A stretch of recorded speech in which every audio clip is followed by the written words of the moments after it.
Hello and welcome. I extend to you all a very warm welcome as we meet here today to celebrate the life of Jean Margaret Hardy.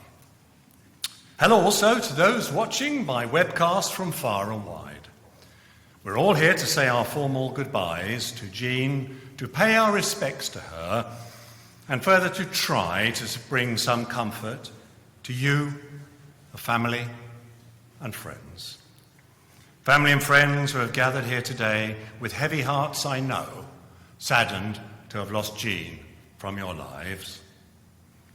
We remember too, as we sit here, there will be others who have known Jean who are not able to join us. Indeed, there are others, I am sure, who dearly wanted to be here today, but due to various reasons, can't be here. Family and friends who will nevertheless share in your sense of loss at this sad time. And I'm sure there'll be other people who are with you in their thoughts right now. So you, the family, have asked me, given me the honour and the privilege to be the celebrant, as I'm a humanist celebrant from Humanists UK, as they felt this would be most suitable. So this will be a unique and personal celebration of life, indeed a celebration to give thanks for the life of Jean Margaret Hardy, just as the family wish. Humanists are people who seek to live good and responsible lives on the basis of reason and humanity without religion. The aim of life is to live life to the full, not selfishly, but with honesty and integrity, and always with love, respect, care, and compassion for others. Words that will resonate loud and clear here this afternoon. So ceremonies such as this are important. It's by drawing us together at this sad time we're able to support one another, to remember those who have died, and to honour their place in our lives. For we are all unique human beings, and today we celebrate that individuality as we focus our memories for a while on a unique individual, on Jean. There never has been, nor ever will be in all of history, another person exactly like Jean. So we're going to hear some music, lovingly chosen by the family. We enter to You Are the Sunshine of My Life by Stevie Wonder. We will hear a wonderful family tribute, poems, and later we'll spend some time in quiet reflection to music and watch a visual presentation. We'll say our final farewells to Jean, leaving the curtains open. And at the end of our ceremony, we will again leave to more lovely music. Now, I did not know Jean, but her family and I have been in close contact. Indeed, we had a lovely meeting at Malt's lovely home, and they've told me something about Jean and their plans for today. And so that plan is now for Victoria and Sue, please, to come forward, and they're both going to read beautiful, beautiful poems.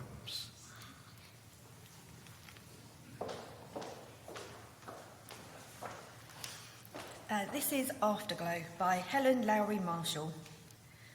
I'd like the memory of me to be a happy one. I'd like to leave an afterglow of smiles when life is done. I'd like to leave an echo whispering softly down the ways of happy times and laughing times and bright and sunny days. I'd like the tears of those who grieve to dry before the sun, of happy memories that I leave when life is done. This poem is by David Harkins, and it's called She Is Gone. You can shed tears that she is gone, or you can smile because she has lived. You can close your eyes and pray that she will come back, or you can open your eyes and see all that she has left. Your heart can be empty because you can't see her. Or you can be full of the love that you shared. You can turn your back on tomorrow and live yesterday. Or you can be happy for tomorrow because of yesterday. You can remember her and only her, that she is gone. Or you can cherish her memory and let it live on. You can cry and close your mind, be empty and turn your back. Or you can do what she would want you to do. Smile, open your eyes, love, and go on. Thank you so much. Thanks both. Very beautiful. Now, may I invite Lynn and Kate forward to give their lovely tribute, please.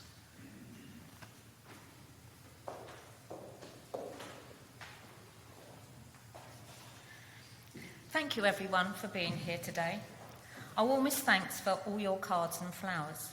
There are not enough words to fully express our heartfelt gratitude for the sympathy, love and support you have extended to our family during this time of loss. Many thanks.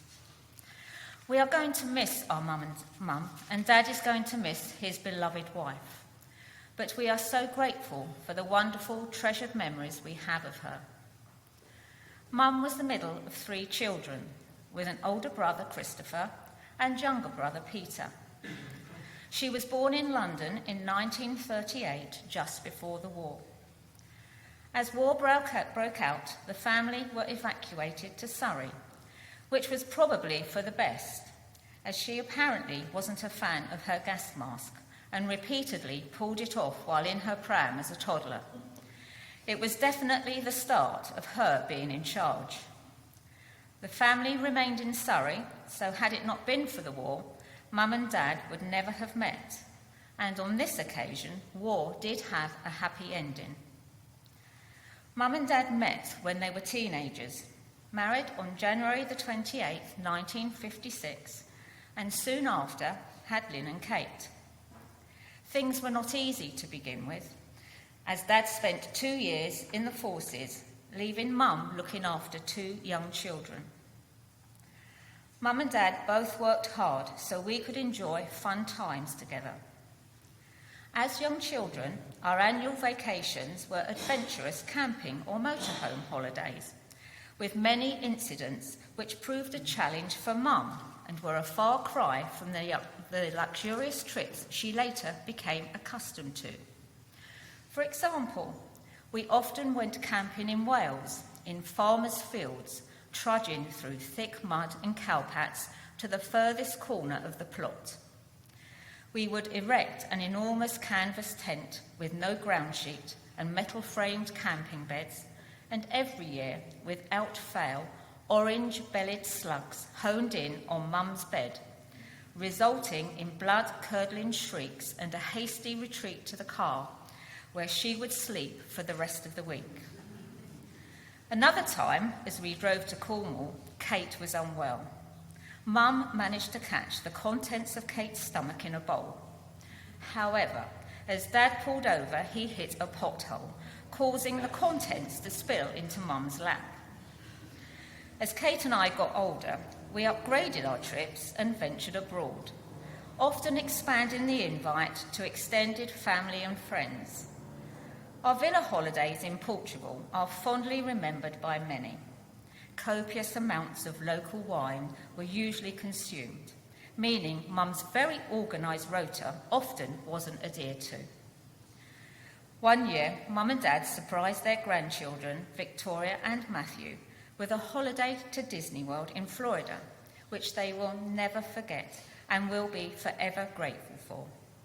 It allowed for even more precious quality time with their grandparents and was enjoyed so much the trip was repeated 2 years later, with Kate and Dan joining the fun too.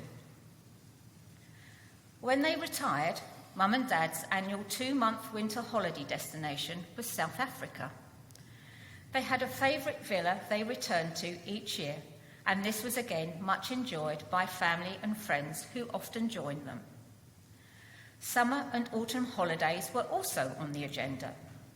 Touring America in a 6-berth Winnebago with 6 adults proved to be an intimate experience with an abundance of laughter. Destinations further afield, such as Borneo, Cook Islands, Australia, New Zealand, Vietnam, Cambodia, and so many more, were holidays to plan, book, and enjoy. Mum loved her garden. If ever she was in the front garden, people would often stop and have a chat whilst admiring her hanging baskets. Every year, they were perfection. She was a keen and accomplished knitter, always delighted to share her knowledge with others. Many jumpers were made for family members, now to be retained as a treasured memory. Mum also loved baking, and her cakes were delicious. Victoria would quite often pop round in her lunch hour for tasty treats, only to then be told to get on the scales and watch the pounds. Mum really enjoyed watching sport. Wimbledon tennis was a huge favourite. Queuing for tickets in her younger days was an annual event with her friend Marjorie. She also loved watching rugby, football, cricket, athletics, and most other televised sports. When she retired, she took up lawn bowls. She proved to be a very good bowler and thoroughly enjoyed it, especially when she was winning. She also got involved with the club. Excuse me, I've lost my place now. Organising bowling holidays, quizzes, and making cakes. Spending time with family and friends was still the most important aspect of life for her. I'm sure many of you can recall happy times, including parties and barbecues in the beautiful, well-manicured garden at Homebury Drive.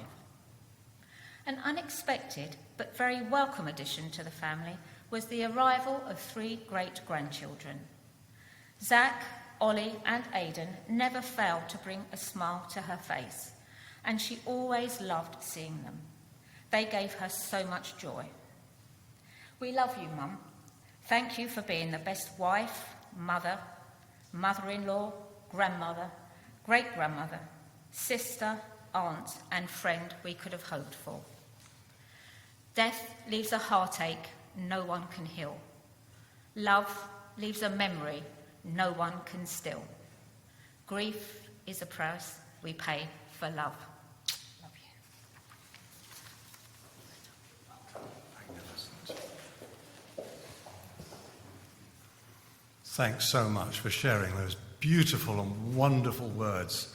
So many smiles and nudges and giggles. So well done. That was beautiful.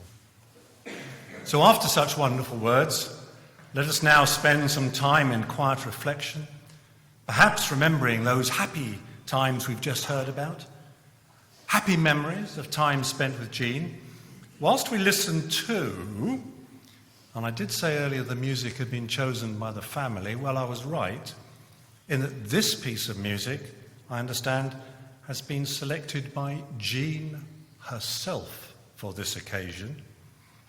It's Find a Way to My Heart by Phil Collins. It'll be a chance for us to watch a visual presentation as well.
So many smiles and nods and elbows. Well done.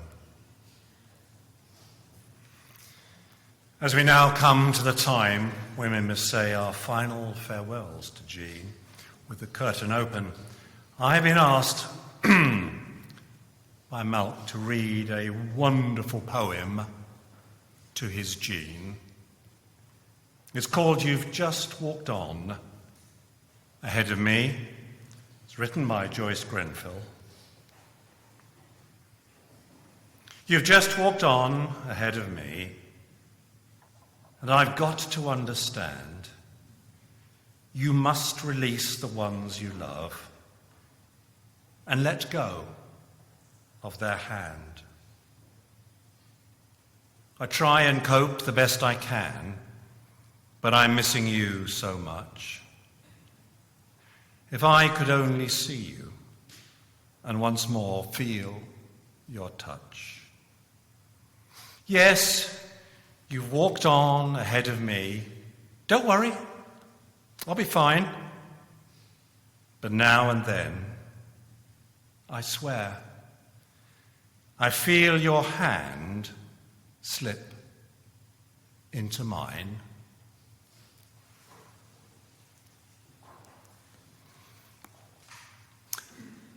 Here, in this final act, in sorrow, but without fear, in love and appreciation, we say our final farewells to Jean. For we've been remembering with love and gratitude Jean's life. Jean, as your loving family said of you, we love you, Mum. Thank you for being the best wife, mother, mother-in-law, grandmother, great-grandmother, sister, aunt, and friend that we could hope for. Jean, you are a loving and much-loved person. We feel privileged that you lived. We grieve you are no longer with us, but we know that you will live on in the hearts and the lives and the memories of those who knew you and loved you. We took delight in your support, your kind nature, and the love you gave us all.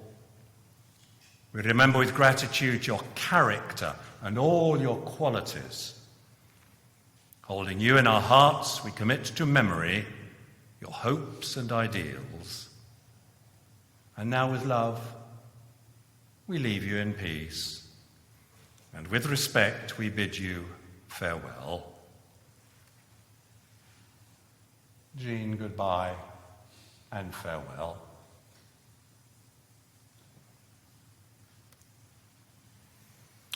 So, Jean's story has ended. Or has it? This has been the last chapter in her book of life, but her story has been a chapter in the book of all of your lives, and so the story never really ends. Even as Jean's chapter in the book of life closes, new stories or chapters are beginning. I mean, thinking in particular of her family, her children, her grandchildren, her great-grandchildren, and Jean will live on through them. And I know there is deep sorrow in your heart, and although I cannot say that things will ever be the same as they were before Jean died, perhaps the best thing that we can hope for is the pain will become less, and you'll be able to lead your life in a more meaningful way. Look to your family and friends for support, and remember that Jean does still live on in your hearts and memory. In sadness for her death, but gratitude for her life, we are remembering Jean. And the best of all answers to death is the wholehearted and continuing affirmation of life, for we are all subject to natural law and to chance. We have been remembering together the path of life The footsteps that you shared with Jean, be that a little way or a longer way, on that path, that some 85-year path, that is life. So let us return to our homes, to our work, resolved that we who live on will use our lives more fully and to better purpose for having known Jean and for having shared in her life. And this, dear friends and family, is a little message from me to each and every one of you here and far away. When you are lonely, I wish you love. When you are down, I wish you joy. When you are troubled, I wish you peace. When things are complicated, I wish you a simple beauty. When things are chaotic, I wish you an inner silence. When things look empty, I wish you hope.